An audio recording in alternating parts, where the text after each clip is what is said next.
CM Uddhav Thackeray के घर के बाहर बैठ के हनुमान चालीसा पढ़ोगे क्या? बाहर क्यों नहीं पढ़ेंगे? हरि व्यापक सर्वत्र समाना, ये धर्म कहता है, शास्त्र कहता है। अगर मुसलमान लोग जगह जगह बैठ के नमाज पढ़ सकते हैं तो हम हनुमान चालीसा क्यों नहीं पढ़ सकते? हमें कण कण में भगवान नजर आता है। बाला साहब ठाकरे तो बेचारे रो रहे होंगे, आंसू निकल रहे होंगे उनके, वो इनको बददुआएं दे रहे हैं कि बेटा तुम क्या कर रहे हो, जाग जाओ, मेरे खून को गंदा मत करो। कांग्रेस की जो वो एक महारानी जी हैं, साहिबा हैं, वो एक फिरंगी है, वो विदेशी महिला है। उसके लिए तो आपके अंदर आग लग जाती है अगर उसको कोई बोल दे। जो भारत की बेटी है, जो भारत में जन्मी, महाराष्ट्र में जन्मी, महाराष्ट्र की बहू है, उसका अपमान होता है तो कोई किसी को कुछ नहीं हो रहा। हम कहते हैं कि भात खंडे जम्बू द्वीप पे आर्यवर्ते, ये आर्यवर्तों का देश है, ये भगवधारियों का देश है, ये सनातनियों का देश है। यहाँ पे किसी भी अन्य व्यक्ति का, कोई किसी भी समुदाय का और भी किसी का जो सनातन को मानेगा वही भारत में रहने का अधिकार है उसी को। नमस्कार, मैं हूं सबोस्ती और आप देख रहे हो न्यूज़ हिंदी। हनुमान चालीसा पर जिस तरीके से जब पढ़ने की कोशिश करती है नवनीत राणा महाराष्ट्र के अंदर, तो उनको जो है राजद्रोह का केस लगाकर जेल में भेजा जाता है। उसके बाद उनके ऊपर तमाम जो है प्रताड़ना की जो है आरोप लगे कि जो वहाँ की महाराष्ट्र की पुलिस है उसने उनको प्रताड़ित किया। उसके बाद वो दिल्ली के हनुमान मंदिर में पहुंचे, उनके समर्थन में तमाम संत समाज के जो लोग हैं वो पहुंचे हुए हैं, वृंदावन से आए हुए हैं। महाराज जी, सबसे पहले तो दिल्ली की धरती पर आपका बहुत बहुत स्वागत। धन्यवाद आपका बहुत बहुत धन्यवाद। दिल्ली की धरती पर आज हनुमान चालीसा पढ़ना पड़ा है महाराष्ट्र से आकर के सांसद को। क्या महाराष्ट्र के अंदर सांसद नवनीत राणा को वहाँ पे हनुमान चालीसा पढ़ने पर बैन है? क्या दिल्ली भारत का हिस्सा नहीं है? महाराष्ट्र में महाराष्ट्र नहीं है। महाराष्ट्र भी भारत का हिस्सा है।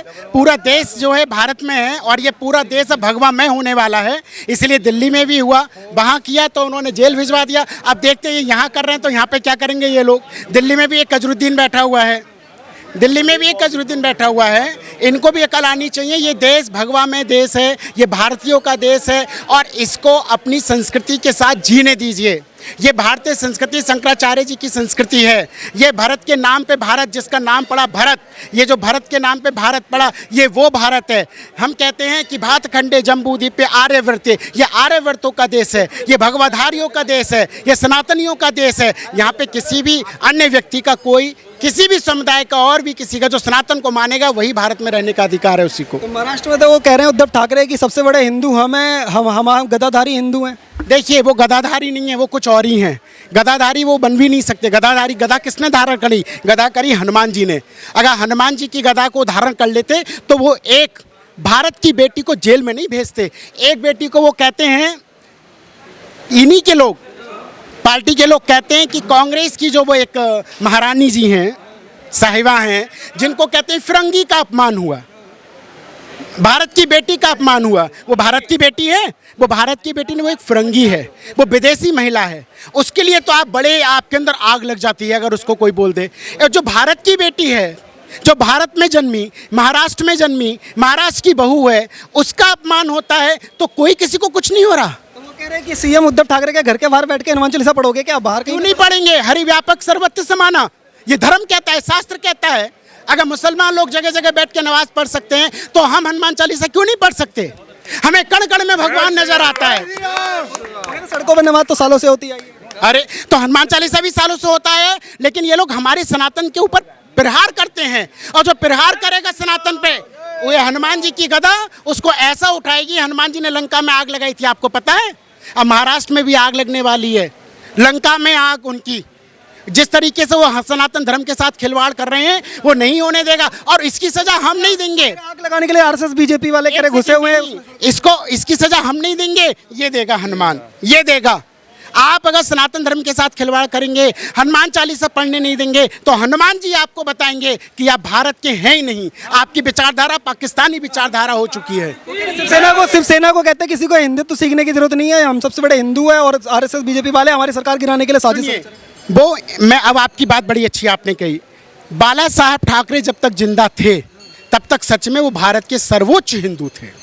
बाला साहब ठाकरे ने भारतीय संस्कृति का सम्मान किया, संतों का सम्मान किया। बाला साहब ठाकरे कभी भी राम के विरोध में नहीं, हमेशा। अगर बाला साहब ठाकरे जिंदा होते तो मातोश्री पे हनुमान चालीसा पढ़ी जाती और वो खुद भी बैठ के पढ़ते। लेकिन इन लोगों ने जो गठबंधन किया है ना, गठबंधन चला के ये भूल चुके हैं कि भारतीय संस्कृति का जो बाला साहब का जो खून है उसको बदनाम कर रहे हैं ये लोग।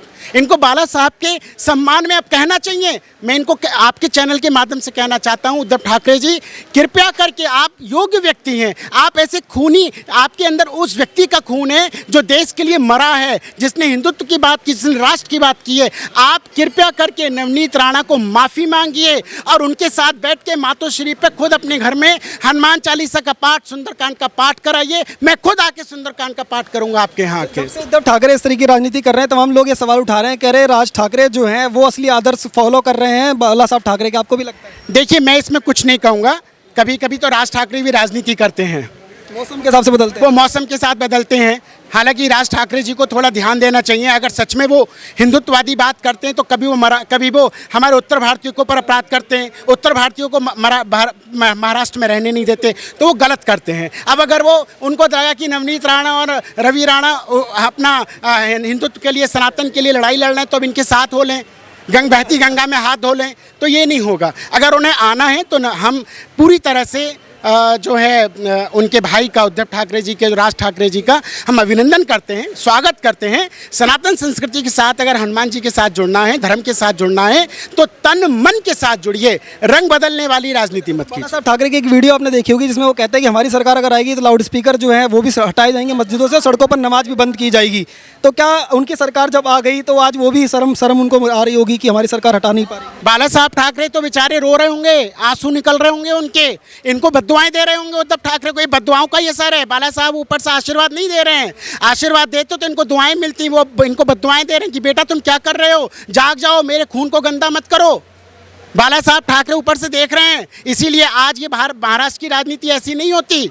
उद्धव ठाकरे समझदार व्यक्ति हैं, समझदारी से काम लें। और मैं फिर से उनसे कहूँगा, सनातन संस्कृति को समझें, सनातनी को समझें। और मैं ये नहीं कहता कि आपने, ठीक है कांग्रेस के साथ आपने गठबंधन किया, आप किसी के साथ करो, भाई आपको सरकार चाहिए थी, आपको मिल गई, कोई बात नहीं, लेकिन अपनी भारतीय संस्कृति को नहीं भूलिए, सनातन संस्कृति को मत भूलिए और हनुमान जी का अपमान मत कीजिए। जिस तरीके से आपने देखा, वृंदावन से आए हुए संत ने सीधा सीधा दिल्ली से चुनौती दी उद्धव ठाकरे को और उन्होंने कहा है कि उद्धव ठाकरे नकली हिंदुत्व जो है दिखाना बंद करें। अब जो जनता है वो उनको पहचान गई है। आप देखते रहिए ओ न्यूज़ हिंदी। धन्यवाद, जय हिंद।